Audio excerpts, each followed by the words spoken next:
भारत का मौसम जहाँ तक बात है तो ये मानसूनी उष्णकटिबंधीय जलवायु बोला जाता है। मतलब उष्णकटिबंधीय क्षेत्र ऐसा जहाँ पे मानसूनी पवनों का प्रभाव है। तो ये मैंने बताया यहाँ पे वर्षा होती है और इसका प्रभाव यहाँ तक पश्चिमी हिमालय तक ये वाला पूरा रीजन है। वर्षा होने के लिए क्या चाहिए? भौतिक अवरोध चाहिए, फिजिकल बैरियर चाहिए। तो वही हिमालय और हिंदू कुश रीजन वो करता है। नॉन मॉनसूनल है और क्या है? एक्स्ट्रा ट्रॉपिकल है। मतलब क्या? ट्रॉपिकल रीजन में नहीं, मतलब उष्णकटिबंधीय क्षेत्रों में नहीं होता है ये।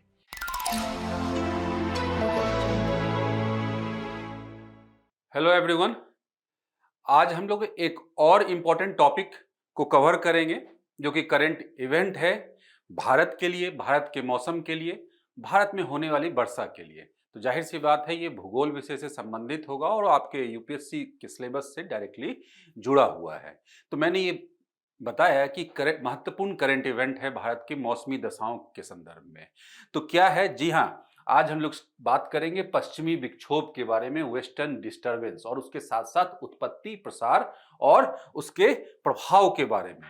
इसमें हम लोग समझने का प्रयास करेंगे कि कैसे वेस्टर्न डिस्टरबेंस की घटनाएं बढ़ी हैं पिछले कुछ वर्षों में, हाल के संदर्भों को जानते हुए। तो बात की शुरुआत हम लोग यहीं से करेंगे कि हाल में ऐसा क्या क्या घटित हुआ, कि कहाँ वर्षा अधिक हो रही है एक, और उसके बाद हम लोग पूरा का पूरा जो ये उत्पत्ति प्रक्रिया है, इसके मार्ग है पश्चिमी विक्षोभ का, और इससे होने वाली जो वर्षा है, मतलब पूरा का पूरा इसके मैकेनिज्म को समझने का प्रयास करेंगे कि कैसे ये देश के मौसम को बड़े पैमाने पे प्रभावित कर रहा है।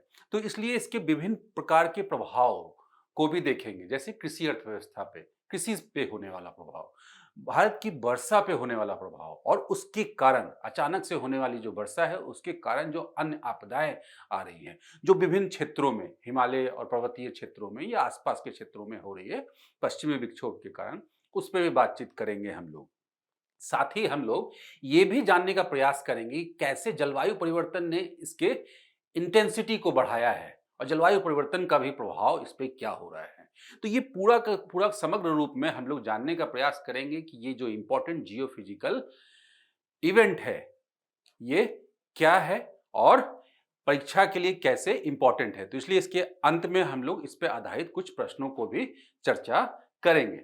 तो सबसे पहले आगे बढ़ूं, मैं थोड़ा सा भारत के मौसम के बारे में यहाँ पे बात करूं और उसके बाद आगे पश्चिमी विक्षोभ को समझने के लिए आसानी होगी हमें, क्योंकि एक पृष्ठभूमि तैयार हो जाएगी। भारत का मौसम जहां तक बात है तो ये मानसूनी उष्णकटिबंधीय जलवायु बोला जाता है। मतलब उष्णकटिबंधीय क्षेत्र ऐसा जहां पे मानसूनी पवनों का प्रभाव है, जो साल में दो बार अपनी दिशा परिवर्तन करती है। तो साल में दो बार, मतलब एक बार दक्षिण पश्चिम मानसून और दूसरी बार जब वो लौटती हुई मानसून है उसे क्या बोला जाता है? उत्तर पूर्वी मानसून। और इसी से मैक्सिमम वर्षा भारत में जितनी वर्षा होती है उसके उसका अधिकतम वर्षा जो है ना मानसूनी काल में ही, मतलब मानसून पवने ही उसके लिए जिम्मेदार हैं। और अगर इन दोनों में मैं बात करूं तो जो ग्रीष्मकालीन मानसून मानसून है, यानी कि दक्षिण पश्चिम मानसून, उससे मैक्सिमम वर्षा होती है। लेकिन कुछ वर्षा शीतकाल में भी होती है जो कि भारत के कुछ एक हिस्सों में ही होती है, जो कि लौटते हुए मानसून, जैसा मैंने बताया, उत्तर पूर्वी मानसून से, तमिलनाडु जैसे भारत के दक्षिण पूर्वी तटों पे ही ये वर्षा होती है और वो शीतकाल की वर्षा होती है। तो बात हम लोग शीतकाल की वर्षा से ही शुरू करेंगे यहाँ पे आज की टॉपिक को, कि ये पश्चिमी विक्षोभ से जो होने वाली वर्षा है शीतकालीन ही वर्षा है, और शीतकाल में इसका प्रभाव, इसके प्रभाव के कारण वर्षा होती है भारत के उत्तर और उत्तरी पश्चिमी क्षेत्रों में। और वहीं नहीं, बल्कि ये उत्तर पश्चिम में लगा हुआ जो पाकिस्तान, अफगानिस्तान, पूरा का पूरा जो ये हिमालयन रीजन है, वहां भी ये पर्याप्त रूप से वर्षा करता है। अगर फिजिकली आप समझना हो तो आप हिंदू कुश पर्वत श्रेणी से आप स्टार्ट करके आप पश्चिमी हिमालय तक के क्षेत्र को आप इसके प्रभाव क्षेत्र में रख सकते हैं। तो पूरा का पूरा क्षेत्र इससे प्रभावित होता है। तो ये थी पश्चिमी विक्षोभ के बारे में एक सामान्य जानकारी। हम लोग अब इसके आगे चीजों को देखते हैं कि कैसे चर्चा में क्यों है, आजकल चर्चा में क्यों है बहुत ज्यादा है। आजकल चर्चा में होने का कारण यही है कि अचानक से जो पश्चिमी विक्षोभ जो शीतकाल में एक विशेष मौसम में ही आता था, भारत में शीतकाल कब होती है? भारत में शीतकाल सामान्यतः जो है अक्टूबर नवंबर से लेकर फरवरी मार्च तक, तो यही काल था। लेकिन ये बढ़कर क्या हो गया है, ये सबसे पहली बात तो ये मानसून काल में इसका प्रभाव देखा जा रहा है और ये मानसून के वर्षा के साथ मानसून की वर्षा को भी प्रभावित कर रहा है, जिससे कि वर्षा के इवेंट ज्यादा हो रहे हैं और ये सितंबर अक्टूबर के महीने में भी ये देखा जा रहा है इसका प्रभाव, जिस कारण से बहुत स्थानों पे खास करके पर्वतीय क्षेत्रों में, जो पर्वतीय क्षेत्र है, ये मैप देख सकते हैं हम लोग, ये भारत का ये फिजिकल मैप मैंने लगाया, ये हिंदू कुश पर्वत आप देख सकते हो और ये आप पामीर नॉर्थ देख सकते हो और यहाँ पे ये इंडस और उसकी सारी सिंधु और सिंधु की सारी सहायक नदियां हैं। तो यहाँ पे ये भारत कुछ इस तरह से हम लोग ये इस तरह से यहाँ से ऐसे भारत की स्थिति है यहाँ पे, इसके ऊपर ये पामीर नॉर्थ है, ये हिंदू कुश पर्वत श्रेणी है, ये पाकिस्तान वाला क्षेत्र है। तो ये मैंने बताया यहाँ पे वर्षा होती है और इसका प्रभाव यहाँ तक पश्चिमी हिमालय तक, ये वाला पूरा रीजन है। जम्मू कश्मीर और हिमाचल प्रदेश, पंजाब और जो उत्तराखंड तक का रीजन जो है, दिल्ली एनसीआर भी इसमें शामिल है। तो मैं जो बात कर रहा था कि सितंबर अक्टूबर में भी इसके प्रभाव देखे जा रहे हैं और विशेष करके इन पर्वतीय क्षेत्रों में ये आपदा का कारण बनती है। क्यों? क्योंकि ये अचानक से होने वाली जो भारी वर्षा है उससे बाढ़ जैसी घटनाओं की फ्रीक्वेंसी बढ़ती है, मतलब एक्सट्रीम इवेंट जो हमने सुना है वो बढ़ती है, बाढ़ जैसी घटनाएं जो है ना, और साथ साथ जो है भूस्खलन जैसी घटना, इस तरह की घटनाएं हम लोग देखते हैं हम लोग, और ये पिछले 2-3 सालों से लगातार ये न्यूज में है। तो इसीलिए ये आजकल चर्चा का विषय बना हुआ है।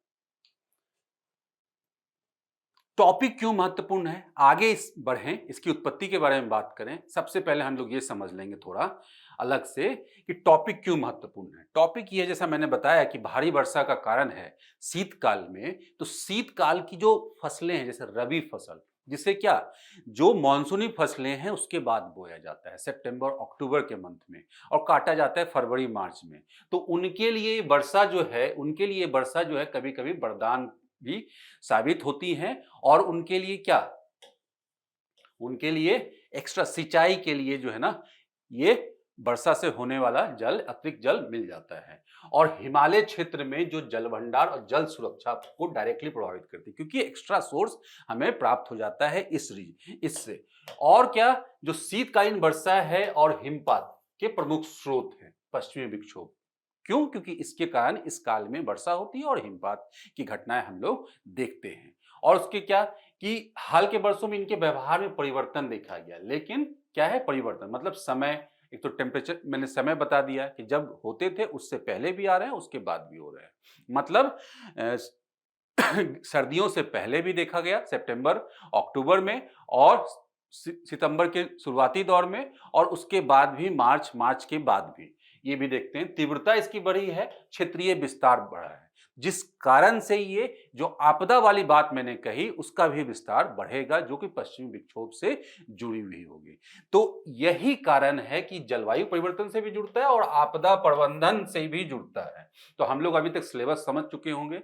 जहां तक बात है भूगोल के सिलेबस की बात, तो भूगोल में डायरेक्टली लिखा हुआ है जियो फिजिकल, भूभौतिकी घटनाएं जैसे कि सुनामी, चक्रवात आदि। तो यहाँ पे देखिए इससे डायरेक्ट जुड़ा हुआ है जेट चक्रवात, जेट स्ट्रीम, वर्षा तंत्र, मतलब भारत में वर्षा करने वाले जो तंत्र हैं, जो सिस्टम है, तो इसमें मानसून के साथ साथ एक महत्वपूर्ण वर्षा तंत्र ये है जो कि शीतकाल में होती है, और गैर मानसूनी तंत्र है, ये ध्यान रहे। उसके बाद क्या, पर्यावरण के लिए जलवायु परिवर्तन और हिमालय परिस्थिति को पर्याप्त रूप से प्रभावित करेगा अगर उससे होने वाली वर्षा की फ्रीक्वेंसी में, तीव्रता में, प्रसार में वृद्धि होगी तो। और आपदा प्रबंधन, जैसे मैंने बताया कि बहुत सारे आपदाओं से संबंधित है और कृषि पे पड़ने वाले प्रभाव और नकारात्मक प्रभाव भी। क्यों? क्योंकि ओलावृष्टि भी, हिमवृष्टि भी जहां नहीं होती थी उनके कारण, इनके कारण होती है। तो जो फसलें उस समय है तो वो बर्बाद होने की आशंका होती है, या ऐसा हो रहा है ये चीजें इनके फ्रीक्वेंसी बढ़ने के कारण। तो चलिए नेक्स्ट देखते हैं हम लोग। नेक्स्ट ये है कि पश्चिमी विक्षोभ के बारे में समझते हैं। जैसा मैंने बताया कि गैर मानसूनी है और इसके नाम में ही क्या है, पश्चिमी विक्षोभ।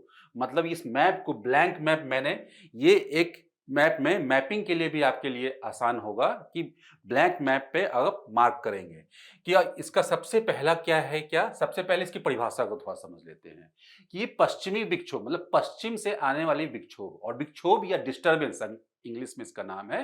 तो उसका मतलब क्या, चक्रवातीय दशाएं। और चक्रवातीय दशाएं कब बनती है, ये बात हम लोग बड़े अच्छे से हम लोगों ने पढ़ा है, जहां पे लो प्रेशर जोन होता है, मतलब हवाएं वहां से ऊपर उठती हैं और जाकर एक ऊंचाई पे संघनन होती है, और वर्षा की जो प्रक्रिया हमने पढ़ा है, बरसन की प्रक्रिया, उसके बाद वर्षा होती है। लेकिन इस प्रकार की चीजें जो है हमने वर्षा काल में देखा है, चक्रवातीय दशाएं जब निर्मित होती हैं, और खास करके ग्रीष्म काल में। लेकिन ये शीत काल में हो रही है, तो इसलिए भारत की भूमि पे नहीं हो रही है, ये ध्यान रखेंगे एकदम एग्जैक्टली। इसका उत्पत्ति का संबंध भारत में नहीं है, बल्कि कहाँ है, भारत इसका संबंध उष्ण कटिबंधीय क्षेत्र नहीं बल्कि समशीतोष्ण चक्रवाती तंत्र है।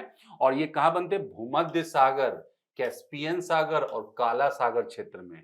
ये देखिए यहाँ पे ये रीजन, और ये रीजन क्या है, यूक्रेन, ये सारा रीजन यूक्रेन, काला सागर, ये पूरा का पूरा भूमध्य सागर, ये और ये कैस्पियन सी। तो यहां से उत्पन्न होके ये आती है यहां तक, और यही मैंने बताया ये पामीर नॉट है। और यहाँ पे ये मैंने बताया हिंदू कुश पर्वतमाला, ये हिंदू कुश पर्वतमाला, और यहाँ काराकोरम, और इस तरह से चीजें, ये पश्चिमी हिमालय का ये पार्ट है, ये जिसे ये प्रभावित करती है ये वर्षा। तो ये इसमें मैं बस यही बताने का प्रयास कर रहा हूँ। एक और बात जो जानना हमें महत्वपूर्ण है, ये फॉलो कैसे करती है वेस्ट टू ईस्ट। तो फॉलो इसलिए करती है कि यहाँ पे ऊपरी आकाश में भी, मतलब क्षोभ मंडलीय दशाओं में भी क्या है, कुछ घटनाएं हो रही होती है। वहां पे क्या होता है, यहाँ पे क्या है, तिब्बत का पठार, और हमने सुना है यहाँ पे क्या है, सब ट्रॉपिकल वेस्टर्ली जेट स्ट्रीम की उपस्थिति होती है, जेट स्ट्रीम। तो जो जिसको फॉलो करते हुए ये भारत की भूमि तक, भारतीय उपमहाद्वीप तक इसका विस्तार देखा जाता है, जिसको फॉलो करते हुए। तो यही पूरा का पूरा क्रक्स है, और यही कारण है कि ये उत्तर भारत में वर्षा हिमपात के रूप में इसका प्रभाव देखा जाता है। और जब जब इसकी इंटेंसिटी अधिक होती है तो इसका प्रभाव कहाँ, उत्तर भारत के मैदान में पूरब की तरफ ज्यादा तक देखा जाता है, मतलब यहाँ तक कि बिहार तक इसके इससे होने वाली वर्षा का प्रभाव हम लोग देख सकते हैं।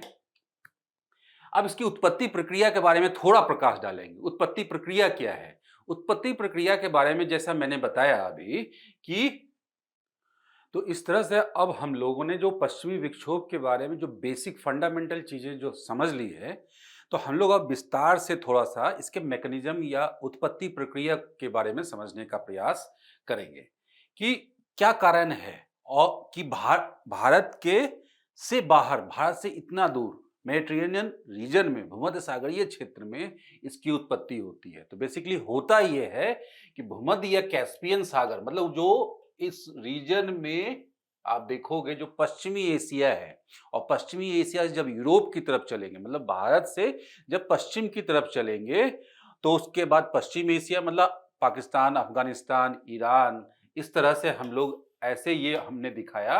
और ये यहाँ पे, ये पे मैंने बताया हिंदू कुश रीजन, और ये पामीर नॉट बताया यहाँ पे, और यहाँ पे ये पश्चिमी हिमालय और काराकोरम रेंज यहाँ बताया। तो जब हम लोग इधर चलते हैं, तो जब इधर चलेंगे तो ये जो रीजन है, ये जो रीजन है मेडिटेरेनियन रीजन, जो वाटर बॉडी है, और इस रास्ते में आपको पड़ेगा कैस्पियन सागर।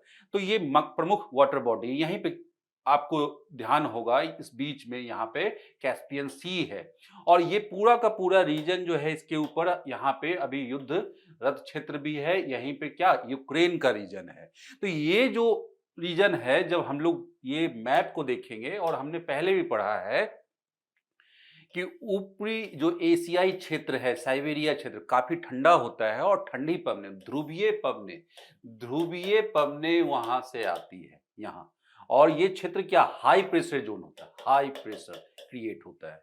और हाई प्रेशर इसकी तुलना में जो वाटर बॉडी है, ये क्या बनेंगे यहाँ पे, लो प्रेशर। तो इसीलिए ये यहाँ पे पवनों का इसमें प्रसार होता है, और यहां से नमी ग्रहण करती है, और ये यहाँ पे एक पाइप की तरह, जैसे पाइप से पानी निकलता है पंप से, उसी तरह से फव्वारे के रूप में ये निकलती है। इसीलिए इससे इंटेंस अमाउंट में वर्षा होती है, और अचानक वर्षा होती है, और रह रह के रह रह के, मतलब लगातार नहीं होती है।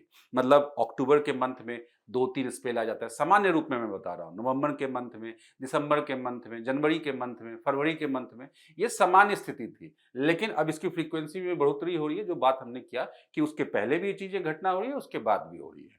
तो खैर, तो ये समझने का प्रयास करेंगे। तो यहां से इसका प्रयास यहां जाता है। लेकिन यहां पे एक और चीज है, यहां पे क्या है, तिब्बत का पठार। और यहाँ पे हमने सुना है, ये मानसून भी ही जब पढ़ाई करते हैं हम लोग, तो यहाँ पे ऊपरी वातावरण में क्या होता है, ऊपरी वातावरण में वेस्टर्ली जेट स्ट्रीम होती है। तो जेट स्ट्रीम ऊपरी वातावरण में,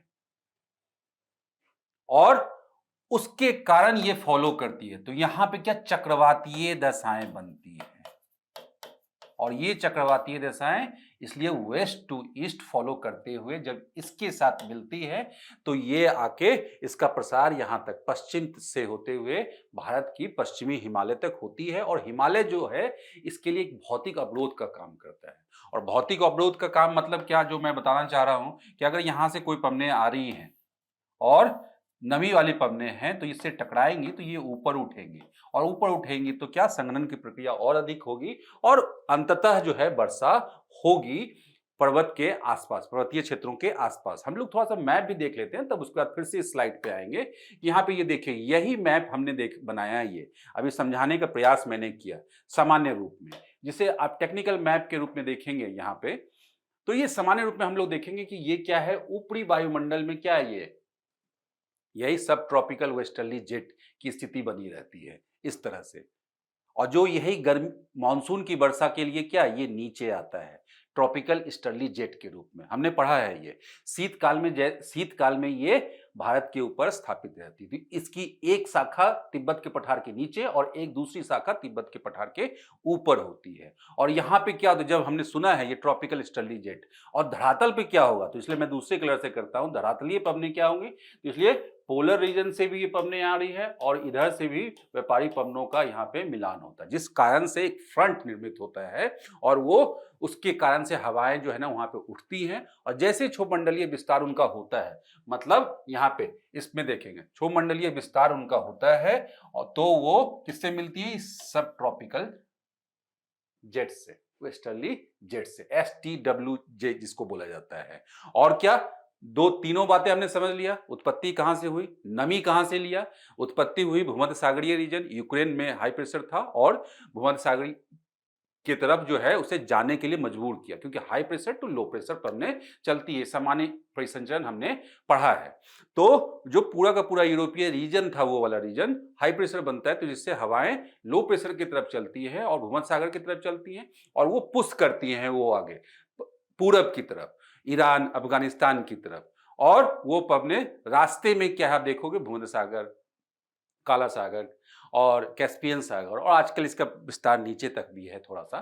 तो वो आगे नमी भी ग्रहण करती है, नमी ग्रहण किया, और ऊपरी क्षोभमंडलीय स्थिति में, दशाओं में क्या है, जेट स्ट्रीम विद्यमान है, जो उसे खींचकर कहां तक लाता है, भारत तक लाता है। ये पूरा का पूरा मैकेनिज्म हम लोगों ने ये समझ लिया कि कैसे किसका संबंध किससे है। तो यही हुआ यहाँ पे। और लास्ट अंततः क्या हुआ कि जो वर्षा होने के लिए क्या चाहिए, भौतिक अवरोध चाहिए, फिजिकल बैरियर चाहिए। तो वही हिमालय और हिंदू कुश रीजन वो करता है। तो अफगानिस्तान में देखोगे हिंदू कुश रीजन जो है, और पश्चिम जो नॉर्थ वेस्ट पाकिस्तान है और उत्तरी अफगानिस्तान जो है, वो पूरा का पूरा हिंदू कुश रीजन है, जो पामीर नॉर्थ से स्टार्ट होकर वो पश्चिम की तरफ जाता है, मतलब उत्तर पूर्व से दक्षिण पश्चिम की तरफ ऐसे जाता है ये उत्तर। तो यहाँ पे ये पाकिस्तान भी है, और ये पूरा का पूरा अफगानिस्तान का रीजन है ये।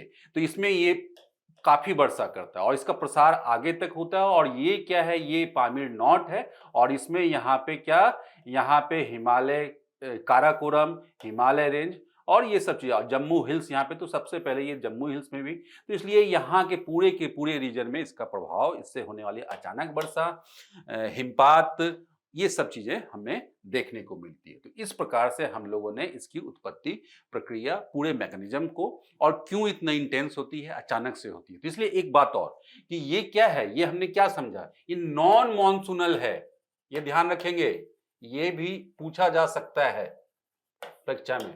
नॉन मॉनसूनल है, और क्या, एक्स्ट्रा ट्रॉपिकल है। मतलब क्या, ट्रॉपिकल रीजन में नहीं, मतलब उष्णकटिबंधीय क्षेत्रों में नहीं होता है ये। तो दो चीजें ध्यान रखेंगे इसकी परिभाषा में ही, एक्स्ट्रा ट्रॉपिकल है, नॉन मानसूलन वर्षा है, ये ध्यान रखेंगे। तो चक्रवात का प्रकार क्या है? Extra tropical. हम लोगों ने पढ़ा है चक्रवात के प्रकार में ट्रॉपिकल और एक्स्ट्रा ट्रॉपिकल।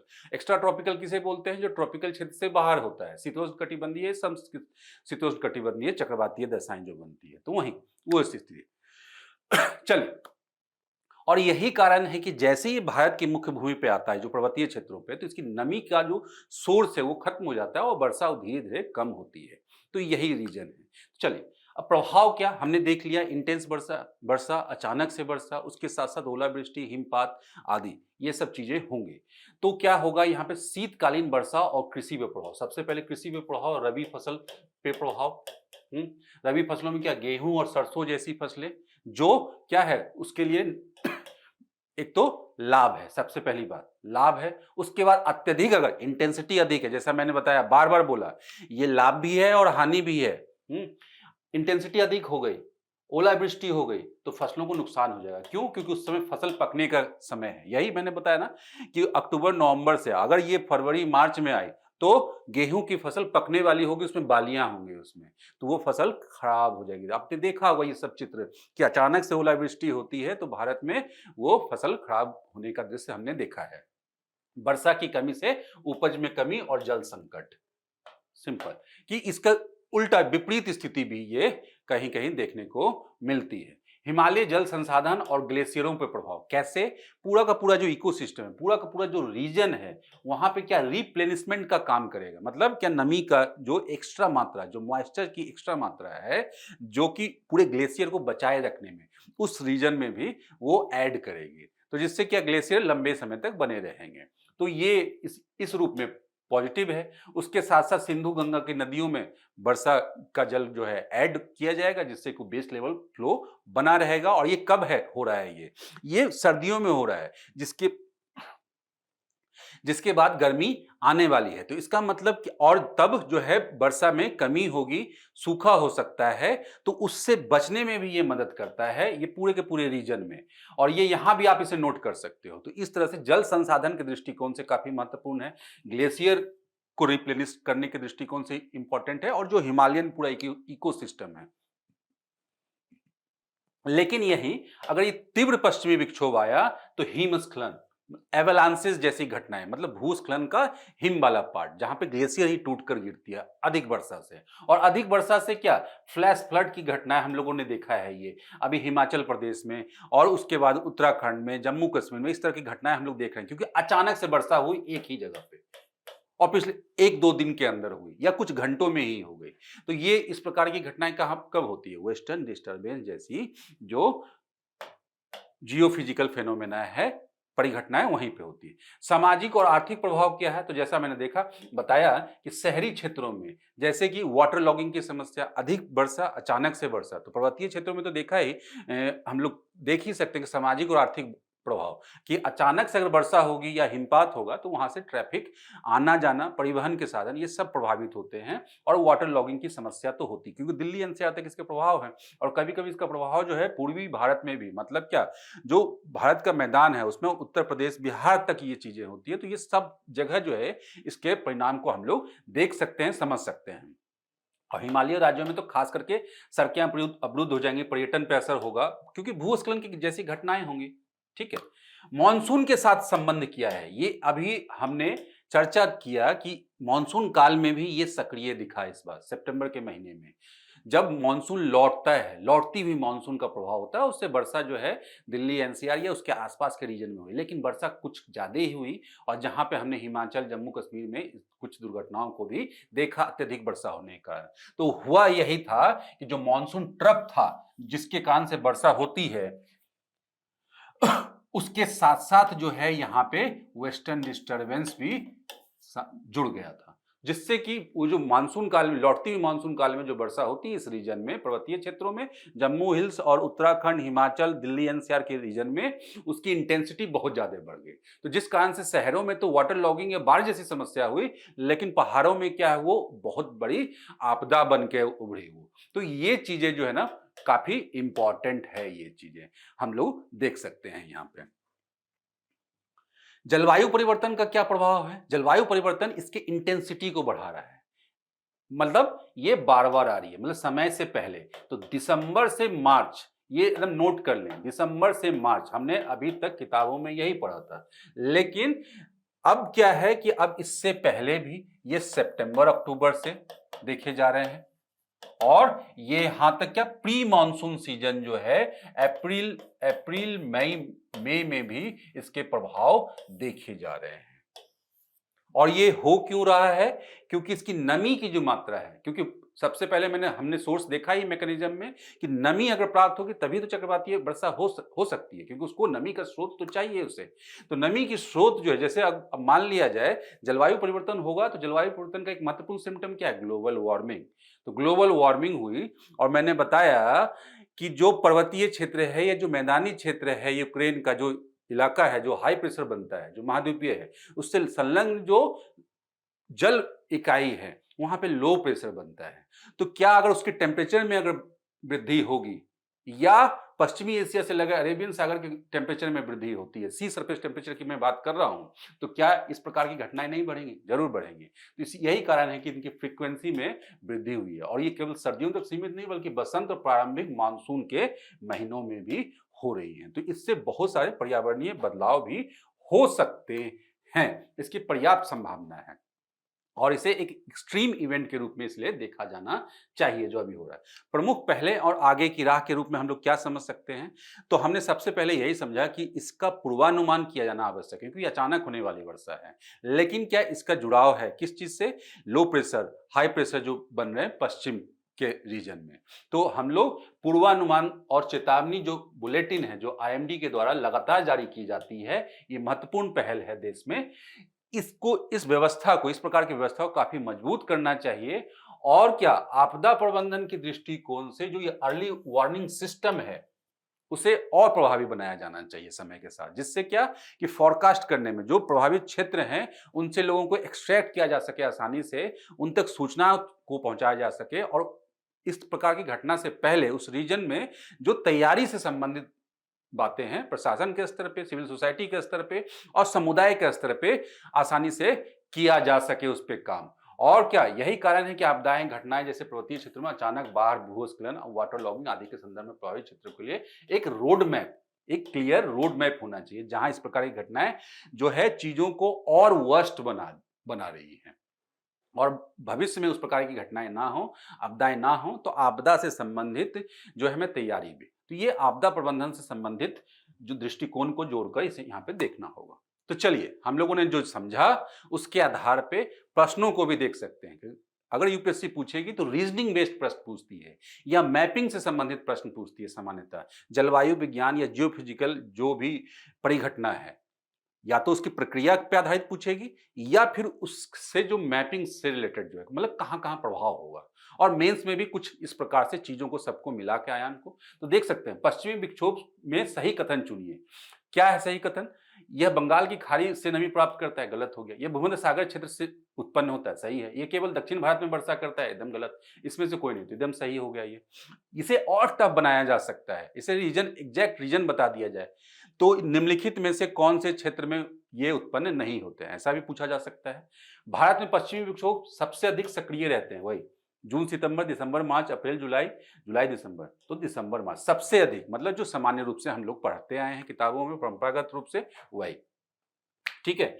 अंत में एक मेंस का प्रश्न हम लोग देखेंगे कि पश्चिमी विक्षोभ हिमालय क्षेत्र में जल सुरक्षा और देश की कृषि अर्थव्यवस्था को भली भांति प्रभावित करता है, जिसके स्वरूप में पिछले कुछ वर्षों में कुछ बदलाव देखे जा रहे हैं। चर्चा कीजिए सामान्य रूप से। तो ये पूरा इंट्रो में ये पश्चिमी विक्षोभ को समझाते हुए, साधारण भाषा में, शॉर्ट में समझाते हुए, हिमालय क्षेत्र में और इसके जो प्रभाव को बताते हुए इंट्रो लिखा जा सकता है। उसके बाद इन दोनों आयामों पे जो है ना, एक पैराग्राफ में ये कवर किया जा सकता है। उसके बाद हम लोग जो बदलाव हो रहे हैं, बदलाव क्यों हो रहे हैं जलवायु परिवर्तन के दृष्टिकोण से, उसका बताते हुए उसको, और उदाहरणों सहित, जो हाल फिलहाल के उदाहरण है, करंट का आयाम यहीं पे आएगा इसमें, इस आंसर में, उसको करते हुए हम लोग निष्कर्षित कर सकते हैं। तो चलिए, ऐसे ही और टॉपिक के लिए देखते रहिए। धन्यवाद।